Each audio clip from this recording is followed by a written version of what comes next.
Hello friends, मेरे स्पामिस्ट्री and astrology video channel पे आपका स्वागत है। तो आज हम एनालिसिस करेंगे सैंड का और चेक करेंगे इसमें क्या क्या नई चीज़ें हमें सीखने के लिए मिलती हैं। तो एज यूजुअल शुरू करूँगा फिंगर्स के एनालिसिस से, उसके बाद चेक करेंगे फिंगर्स की सेटिंग को एंड माउंट्स को, और सबसे लास्ट में हम चेक करेंगे लाइंस को। इस तरह से पूरे हैंड का जो एनालिसिस है हम कंप्लीट करेंगे। तो चलिए मैं शुरू करने जा रहा हूँ, साथ साथ ड्रॉ करता जाऊँगा आपके लिए ताकि आपको समझने में कोई दिक्कत ना हो। दोस्तों, वीडियो शुरू करने से पहले आपको बताना चाहूँगा, यह जो नंबर आपको आपकी स्क्रीन के ऊपर नज़र आ रहा है, यह मेरा व्हाट्सएप नंबर है। अगर आप भी अपने हाथ की वीडियो बनवाना चाहते हैं या फ़ोन कंसल्टेशन लेना चाहते हैं तो आप हमें व्हाट्सएप के ज़रिए, सिग्नल के ज़रिए या फिर टेलीग्राम के ज़रिए मैसेज सेंड कर सकते हैं।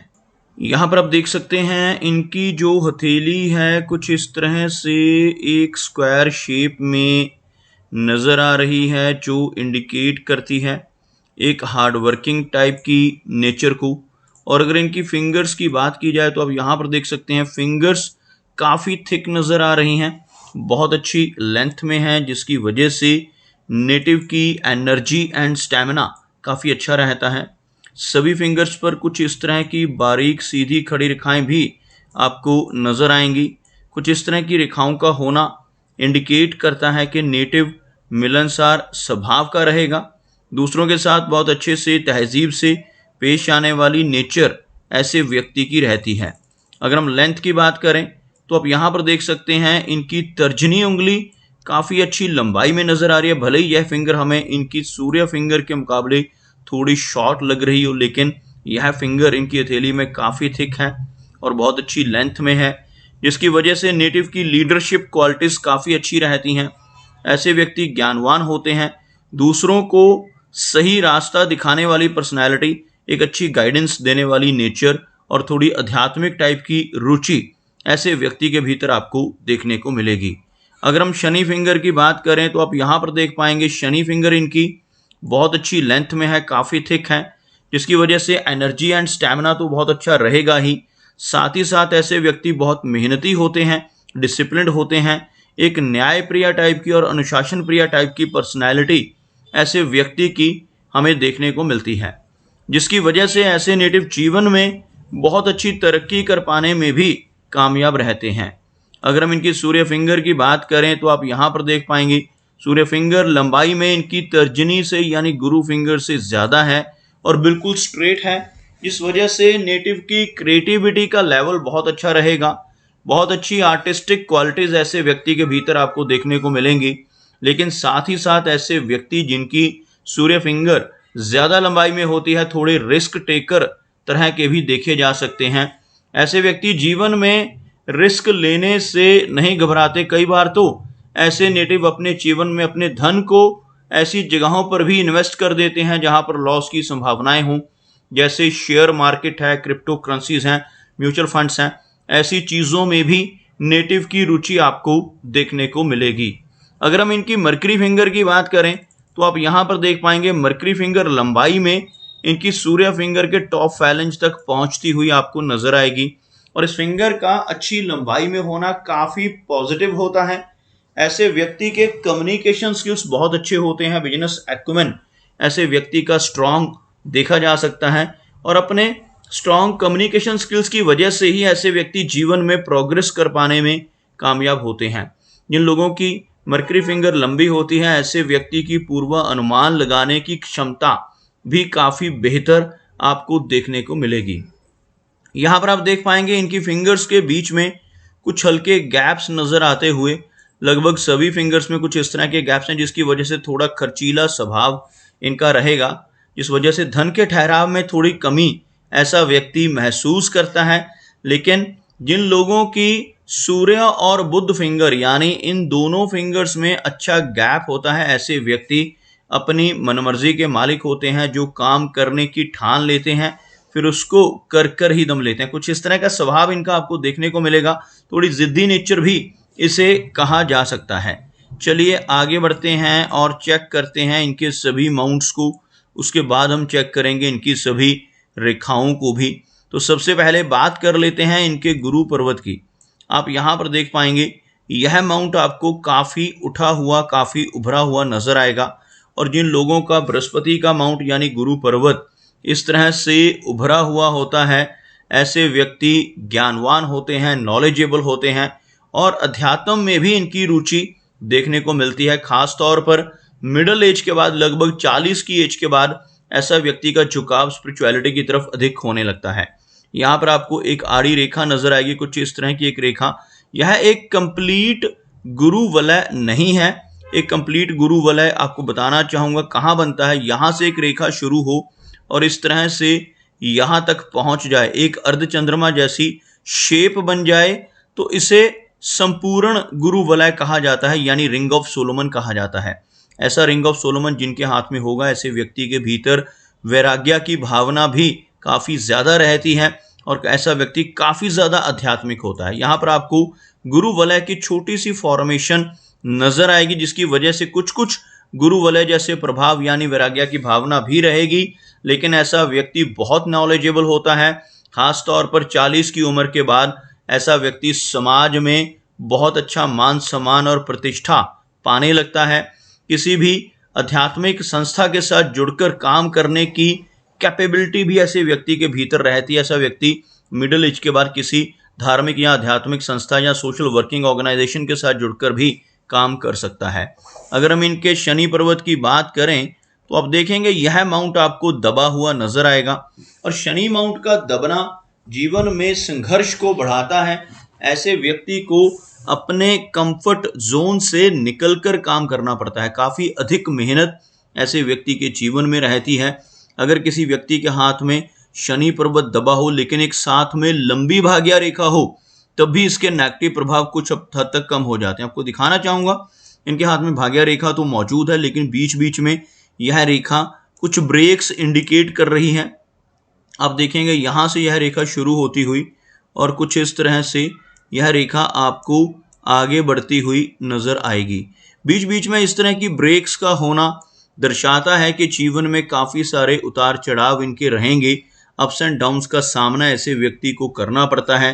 लेकिन सबसे अच्छी बात क्या है, यहाँ पर इस रेखा का मौजूद होना, यानी बिल्कुल जो हार्ट लाइन है उसके आसपास यह रेखा अगर मौजूद हो तो ऐसे व्यक्ति की ओल्ड एज को काफ़ी कंफर्टेबल बना देती है। ऐसे व्यक्ति की जो ओल्ड एज होती है उसमें व्यक्ति के पास धन की कमी नहीं रहती, कोई ना कोई सोर्स ऑफ इनकम बना रहता है।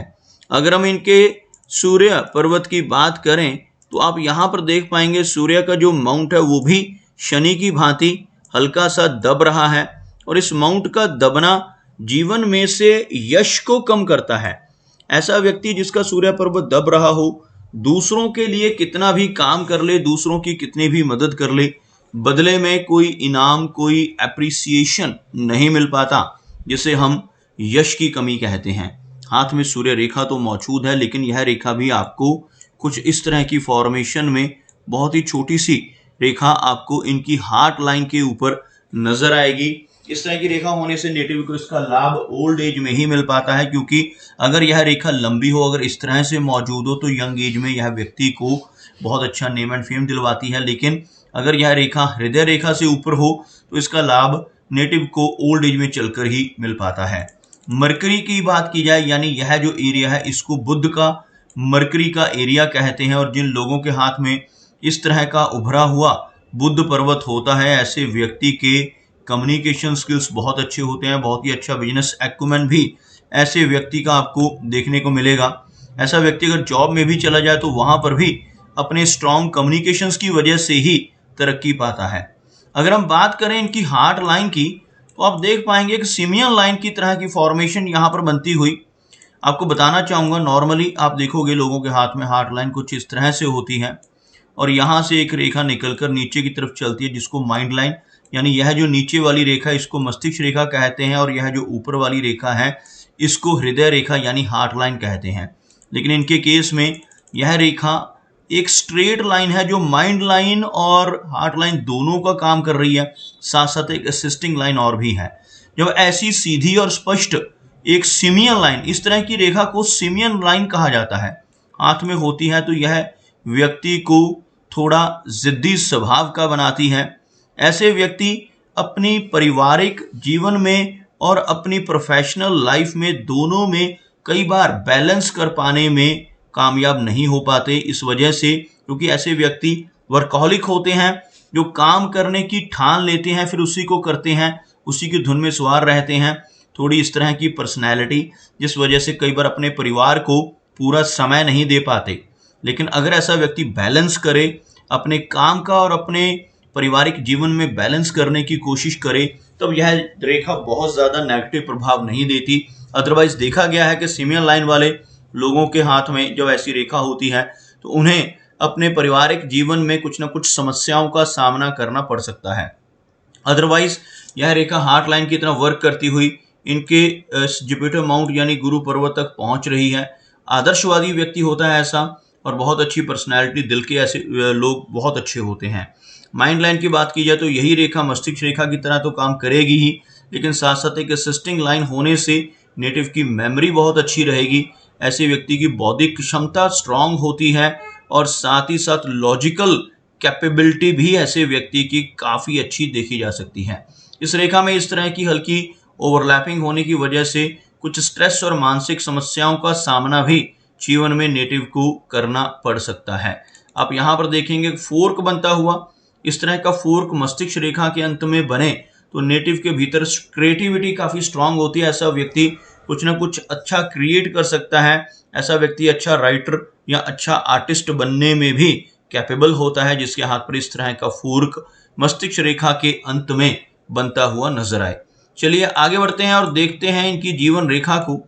अब देख पाएंगे जीवन रेखा यहाँ पर अच्छी लंबाई में चलती हुई, लेकिन आगे चलकर थोड़ी वीक हो रही है। लास्ट में चलकर यह रेखा थोड़ी कमजोर पड़ती हुई यहाँ से शुरू होकर यह रेखा आपको इस एरिया तक काफ़ी अच्छी नज़र आएगी, और लगभग यहाँ पर आकर आपको कुछ थोड़ी वीकनेस इस एरिया में नज़र आएगी। 60 की एज के बाद थोड़ी हेल्थ वीक होने की संभावनाएं रहेंगी, लेकिन ओवरऑल इनकी जो एज है लगभग 75 के अराउंड रहने की संभावनाएं अधिक रहेंगी। मंगल रेखा हाथ में मौजूद है। आप यहाँ पर देख पाएंगे बहुत ही बारीक रेखा, इस तरह की रेखा को मार्स लाइन कहा जाता है, और जिनके हाथ में इस तरह की मार्स लाइन मौजूद होती है, ऐसा व्यक्ति अपने जीवन में अच्छी प्रॉपर्टी बना पाने में कामयाब रहता है, और साथ ही साथ थोड़ी एनर्जेटिक और अग्रेसिव टाइप की पर्सनैलिटी के तौर पर भी ऐसे व्यक्ति को देखा जा सकता है।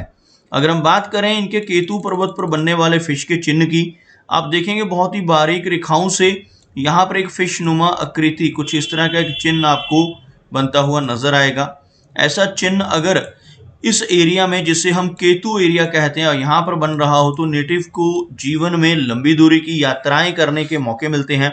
ऐसा चिन्ह होने से व्यक्ति को जीवन में कई बार अचानक धन लाभ भी होते हैं। शेयर मार्केट से, लॉटरी से, इंश्योरेंस या इनहेरिटेंस जैसी जगहों से भी धन की प्राप्ति ऐसे व्यक्ति को होने के योग बनते हैं। यहाँ पर आप देख सकते हैं इनका जो वीनस यानी शुक्र पर्वत का एरिया है काफ़ी उभरा हुआ। जिन लोगों का शुक्र पर्वत इस तरह से उठा हुआ हो, ऐसे व्यक्ति को अपने जीवन में हर तरह की सुख सुविधाएं ज़रूर मिलती हैं, हर तरह के कंफर्ट्स को ऐसा व्यक्ति एंजॉय कर पाता है।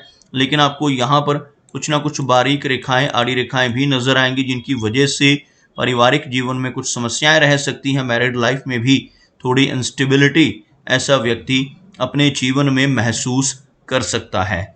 यहाँ पर आप देख पाएंगे इनका जो चंद्र पर्वत का एरिया है बिल्कुल स्मूथ है, यहाँ पर कोई भी नेगेटिव चिन्ह नहीं है, जिस वजह से मेंटल स्टेबिलिटी काफ़ी बेहतर रहेगी। लेकिन एक एक्स्ट्रा माइंड लाइन में इस तरह की ब्रेक होने की वजह से थोड़ी एंग्जाइटी और बेचैनी की समस्या का सामना भी ऐसे व्यक्ति को करना पड़ सकता है। तो दोस्तों, ये कुछ एनालिसिस थे इनके हैंड के बारे में, और मेरी कोशिश यही रहती है कि सभी सवालों के जवाब एक ही वीडियो के थ्रू दे पाऊँ। लेकिन फिर भी कोई ना कोई चिन्ह या सवाल रह जाता है, तो इनसे रिक्वेस्ट है कि अगर इनका कोई क्वेश्चन पेंडिंग है तो मुझे व्हाट्सएप पर मैसेज करें। मेरा वीडियो वॉच करने के लिए आपका बहुत बहुत धन्यवाद।